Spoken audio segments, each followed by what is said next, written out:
The 7 last plagues only fall upon those that have received the mark. The 7 last plagues only fall upon those that have received the mark. So, the Lord will make something so the 7 last plagues do not fall on us. And I don't know what that will be, but I'm saying the following. When you keep on reading here, notice what happens. In the same hour, there was a great earthquake, and a tenth of the city. Now that word, a tenth of the city, can also be translated, the city fell in 10 parts. Notice, it's not just a tenth of the city, but a city falling or breaking in 10 parts. 10 kings ruling with the beast for 1 hour.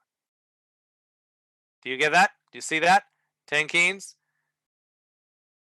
So it's 1/10, yes, but it can actually be translated as an earthquake, and a tenth of the city fell, or the city fell in 10 pieces.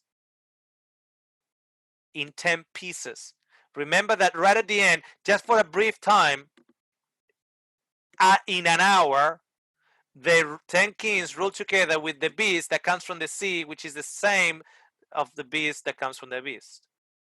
Now, and notice, in the earthquake, 7,000 people were killed, and the rest were afraid and gave glory to the God of heaven.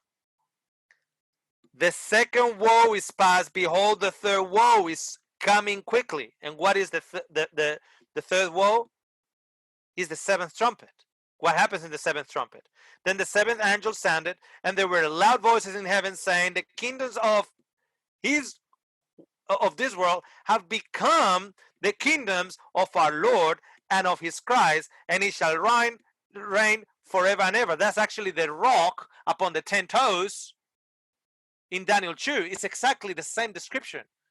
You know, the kingdom becomes the kingdom of our God, becomes the kingdoms of this earth, it becomes the kingdom of our God. It's actually the same thing. It hits the 10 toes. This city is broken in 10 times. And now is that declaration. It's exactly the same thing.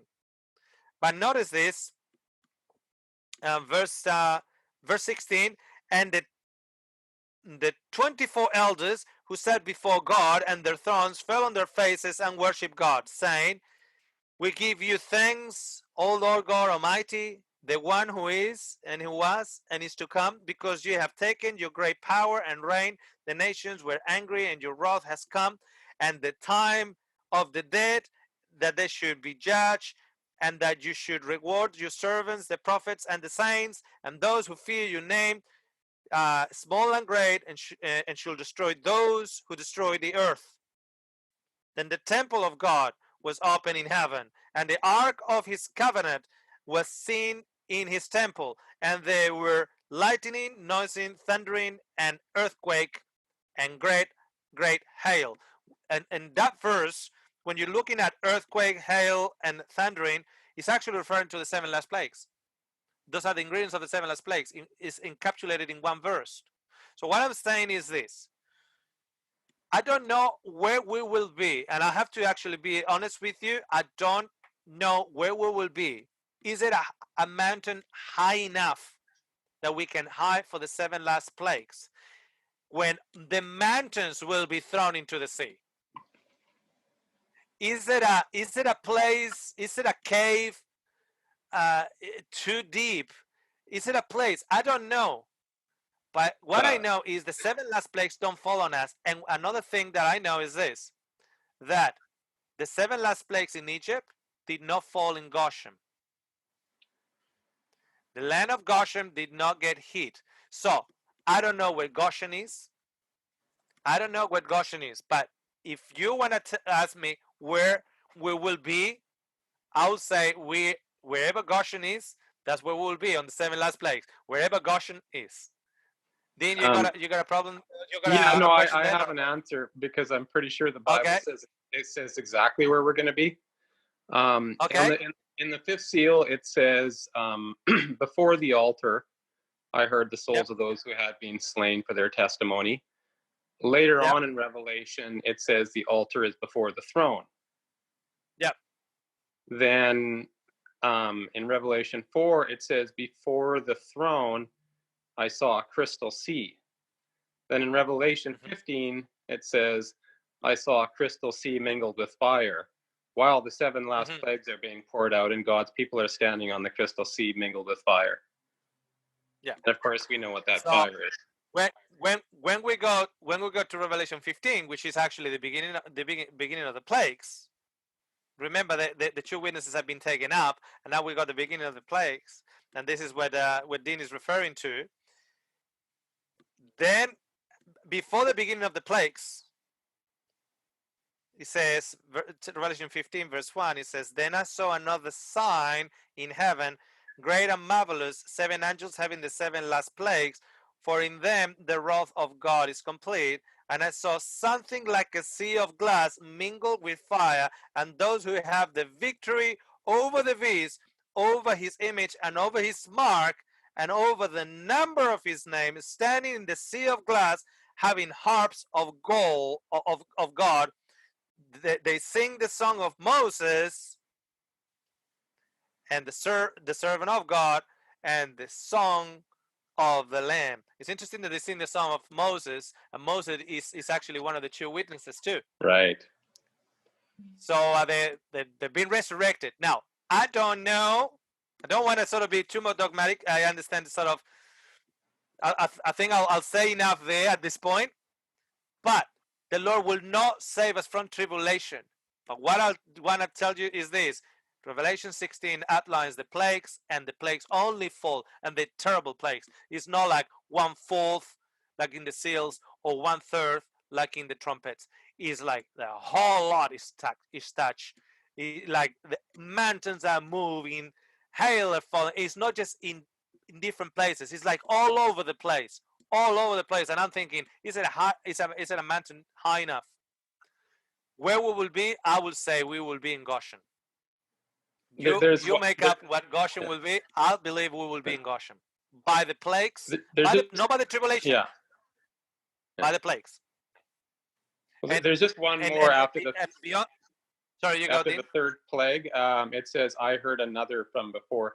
First, you have the angels saying how true and just and holy the plagues are. And then it says, it just very vaguely says, and I heard another from before the altar saying, holy and just and true are your plagues.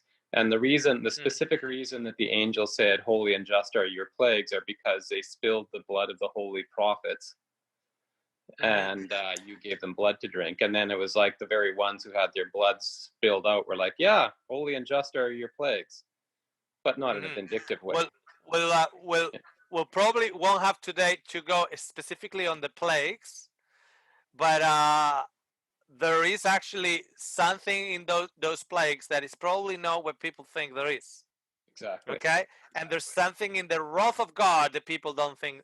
They're actually interpreting the wrath of God a little bit differently to what I believe the Bible wants to teach us with the wrath of God.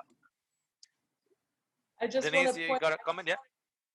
Yeah, I just want to point out the Hebrew word for Goshen, or whatever the word is.